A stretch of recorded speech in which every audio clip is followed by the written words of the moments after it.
And folks, last week we had Sheree Clark here in the studio with us, Jackie, and she invited people to join along with the 21-day raw food challenge program, a program worth about $150. And Jason, he jumped on it. He's up to about day 7 now. Yeah. The 21-day raw food challenge. And here's what's really cool: like 367 people signed up. Really? To go on this journey. Yeah. Wow. Isn't that cool? So people want to learn more, so we want to head over to the Wood Harbor Kitchen. And cool. Sheree and Jason, what's cooking up today? That is really cool. That's a lot of people doing this. And you know, it really hasn't been a challenge. And you and I talk once a week. We get together.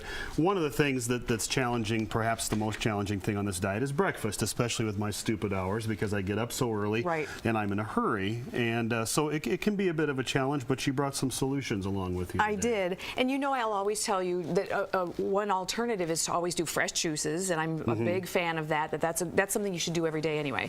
Smoothies are an option, and if viewers watched last Sunday, I made several different smoothies on the air, so that was a good thing. And smoothies will fill you up for a while. You may not think so, but you drop some protein in that, and you've got a full stomach for a while. Exactly. So, but what I wanted to do was ramp it up just a little bit and go from some more simple things to a little bit more complex, and then back to even more simple. So if you follow along with me, I've got some ideas for you. Take me for a walk. All right. This first one here, and I put it in a little jam jar, and you'll notice that most of the things that I do are easy to travel with. So we've got a travel container here with a handle on it and a lid so that you can be eating in the car, which I don't advocate, but I also am realistic and know that once in a while. I advocate it. Yes. Once in a while that has to happen. So I'm going to let you taste this. And while you do, I'm going to tell you that what's in there is just 3 simple ingredients. We've got some frozen blueberries. It's good. Yeah. And we could have used fresh. There's oranges. Oranges, okay. Yep, I just peeled the orange and threw it in the blender, and then chia seeds. That's it. Blend it up. I did that last night. It's set up, and now it's a firm consistency, almost like a kind of like a pudding. It's really good. And the chia seeds will absorb the moisture and kind of puff up. And keep you full, so that way it's got some density. So even if you knock that over, it's not going to spill out. Right. And it will keep you. It's like a blizzard at Dairy Queen. Exactly. Yeah. I mean, I wouldn't know what that is. No, you're not. If you don't tell me if you don't. No idea. Yeah. Okay. So that's an option. And remember that anything that we do here, you can change up the flavors. Don't like blueberries? Put in raspberries. Oranges aren't your thing? Put in something else. So you've got a lot of different things you can play with. That's wonderful. I like that.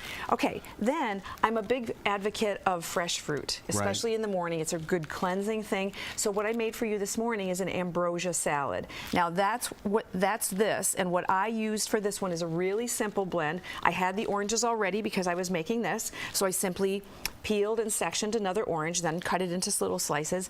I sliced some seedless red grapes in half, made slices of banana. I added a little bit of coconut, and I know that you're not a big raisin fan, but I want to change your thinking about some things, so I added currants, and currants are just simply small versions of raisins. Okay. And we'll just put a few on there. Part of it is to add some color and to break up kind of a monotonous color scheme.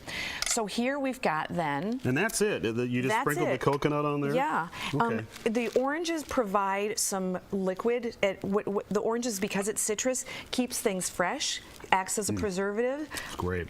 Now, here's the other thing. Anybody that's watching at home that says, well, I just don't like oranges, they could use pineapple. Sure. If you're not a fan of grapes, you substitute raspberries or you do something else. You can make any blend you want. That's great. Isn't that wonderful? Now, the next item is something I had kind of I was at a red flag because in my mind, I'm trying to keep away from carbs. Right. But you said muesli, not bad. Right. Muesli is really easy to make, and muesli is basically a raw granola. So what I did was I have some of the raw ingredients that I used in your dish are here today. Okay. We've got obviously some oatmeal, and what I use is old-fashioned oats, and I use the gluten-free kind. And oats by their nature are gluten-free, and the reason that we even say gluten-free is sometimes they're made in a factory that processes some grains that might have gluten. So that's why. So it's a real big concern. Then we've got the other ingredients. Can I ask you one thing before we move forward? What's the big deal with steel cut oats? Why do you want them to be steel cut? Steel cut is just a different texture. They're thick. Steel cut's fine. The only thing I will tell you about, if you want to use steel cut, go ahead. I don't, because I think they're a little too thick. Don't use quick cooking oats in this recipe because they'll get gummy. Okay. So I'm glad you asked that question. Okay, we've talked about the currants. difference in what those are. Goji berries are wonderful. They have some really good antioxidants in them, a lot of vitamin C, and they're better when they're reconstituted. They're nice plain, like you just ate them. Those are but good. But once they're rehydrated, they puff back up. That's shaved coconut, which we also used in the ambrosia. We could have added pecans. I didn't. Chia seeds, once again, to thicken. Fresh berries if we want. And then I put nut milk on it, and voila, you've got breakfast.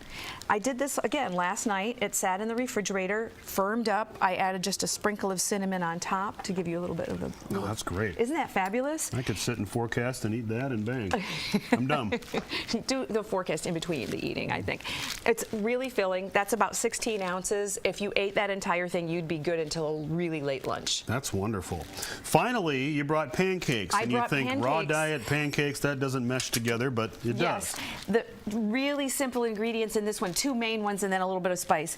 Brazil nuts that I soaked overnight. I put those in the blender with a little bit of water, and I threw in some ripe bananas that will bind it all together. Put it on the dehydrator, the Excalibur dehydrator we talked about last week. Spread it on the sheet.